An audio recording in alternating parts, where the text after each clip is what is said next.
Well, good morning, my friend. Welcome to the Pastor's Podcast. Good to have you with me on this Tuesday morning.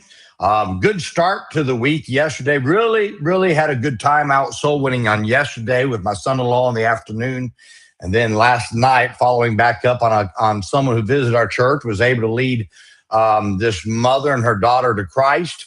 And just a good day, and seeing what God can do and being able to serve the Lord. There's nothing greater in all the world than being able to serve the Lord. And I'm glad that God has me in this business. The greatest business in all the world is being able to serve the Lord. And I hope that wherever you are, you work at it as well and see what God can do to help you out. You just don't know, do you? Who you're going to run across, the needs of those people, what's going on in their minds. And just God always allows us to run across someone's path because of something that we have in common that we can use to be able to get the gospel to them. And I would encourage you this week, let's get this year going out. If you've not yet witnessed to somebody, I'd encourage you to be a witness to somebody this week. If you've not led someone to Christ, I want to encourage you to lead someone to Christ. Let's keep this momentum of reaching the lost for Jesus Christ going. That's the answer to this whole thing. And too many people get it all mixed up, and that's not the answer. We've got to stay focused on reaching the lost. That is truly what's going to turn this old nation around. Today, I want to talk to you from James chapter 3 and verse 6. It says, "And the tongue is a fire, a world of iniquity. So is the tongue among our members, that it defileth the whole body, and setteth on fire the course of nature, and it is set on fire of hell." The James 2 talks about the works of a believer. In James 2, God makes it clear that the outside world only knows what Christ has done for you on the inside by the works that you do. So my inside, get this now, what happened on the inside cannot be seen unless I have something on the outside to show it. When a person gets saved, nobody truly knows the decision they made, because nobody can see what is happening in their heart.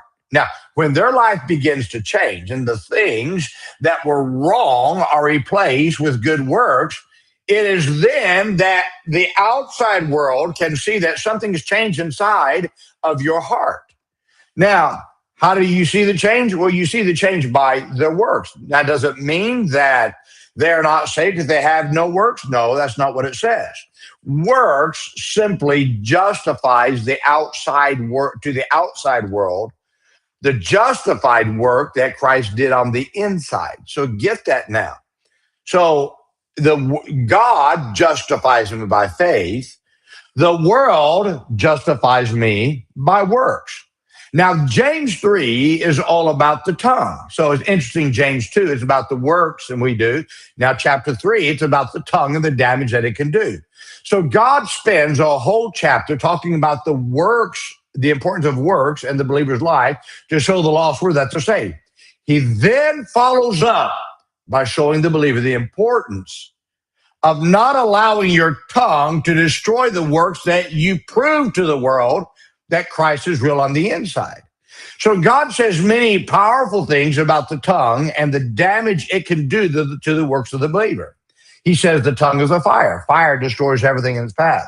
When someone's house has burnt to the ground, the fire destroys every good memory that you had on the inside of that house. God also calls the tongue an unruly evil full of deadly poison. So you cannot drink poison and it not kill you. So it does not matter how a healthy person is. If they drink poison, they're going to die. You say, well, I'm healthy. Yeah, but not if you drink poison, you're still going to die. You see, God also compares the tongue to bitter water. Many people are bitter towards another because of what they heard a person say about them. Now, many relationships are bitter because of the words said to each other. Now, it will not matter the greatness of the works that God has done through you in your life if you can't control your tongue.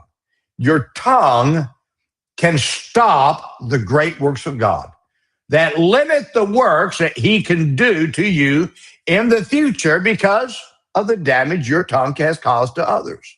Now, what you have to understand about the evil of the tongue is this, is that it will destroy every good work or memory that people have about you because of what you've said. The bitterness of the tongue makes the best of people forget the good memories you've had with them. It's so easy to say something. It's so easy to let something come out. But we've got to be careful about what we allow our tongues to say. You'd be wise to slow down and think about what you're going to say before you say it. You can spend your life producing good works that build relationships, and with one unwise word, you can destroy all the good you have built. Now, it might seem unfair, but words are powerful, my friend. So the best way to control your tongue is to be slow to speak. Think about what you're about ready to say. And if what you're about ready to say is not good or will not help, don't say it at all. Keep your mouth shut if you're about to say something about an area. It's not your area of responsibility. We cannot let our tongue be the tool that Satan uses to destroy the good works that God has done in our life. Now, listen to me. It don't matter how good of works you've done in the past. If you don't control your tongue, people will completely forget about everything. It'll burn everything up that you have done. Is it because your tongue's a fire? It's a world of iniquity.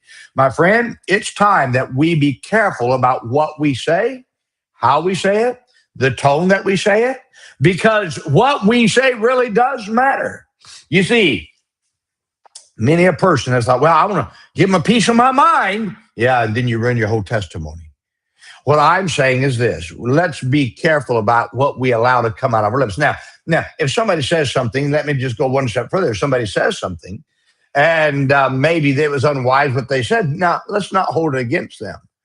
If they've done a lot of other good things, then let's give people a break and understand everybody's flesh, everybody's human.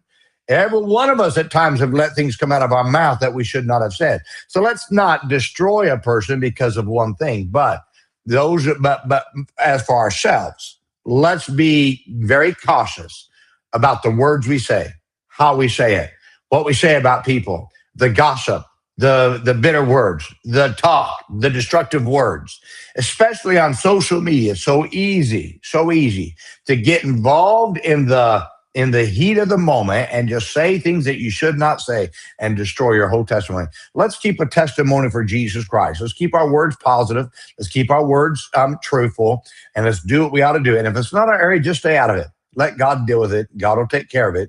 And I'd much rather God take care of it than for me to say something and ruin everything that I've tried to build because my mouth, I didn't control what my tongue says. Well, my friend, I hope you'll take this caution. I hope you'll apply it to your life today and throughout the rest of your life. Now, let's remember today, be